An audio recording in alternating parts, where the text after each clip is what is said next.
Hi, this is ScriptGirl in Hollywood with your weekly script sales report for Friday, November 14th, 2008.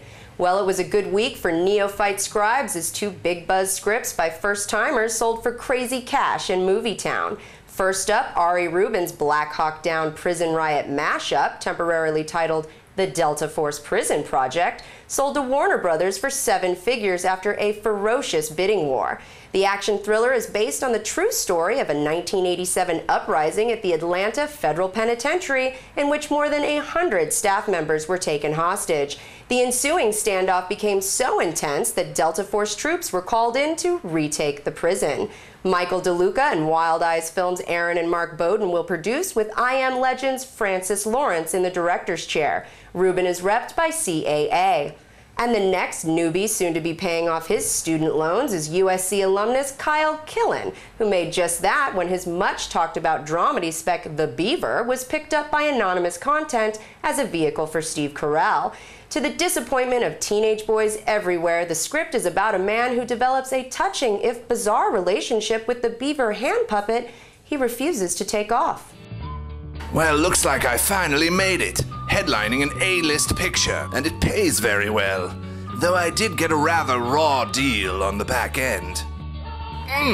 Easy, Carell. That's my rectum. Rectum? It damn near killed him. Shut up, you jackass.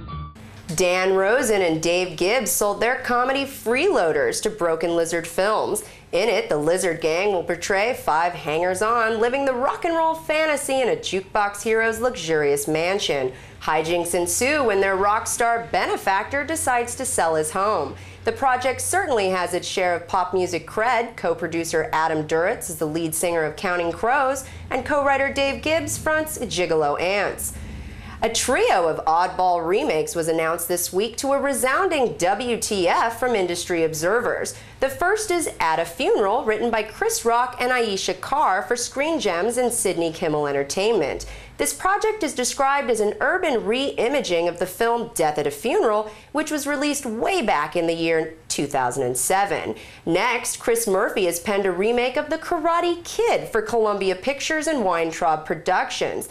The setting this time around is Beijing, but the rest of this machio tale of a young man learning to wax off with the help of an eccentric mentor will no doubt remain the same. Will Smith will co-produce and his son Jaden will star. The last of this kooky trifecta is a Japanese remake of Alexander Payne's Sideways for Fox International. The 2004 tale of 2 buddies road tripping to wine country will be recast with a who's who of stars from the land of the rising sun.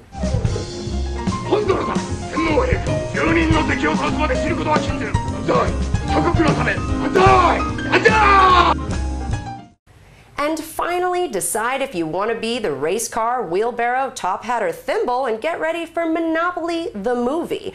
Universal passed go on the Pamela Petler script, which is based on the popular family board game where people compete to acquire wealth and bankrupt their competition. The fantasy drama will be produced and directed by visual stylist extraordinaire Ridley Scott.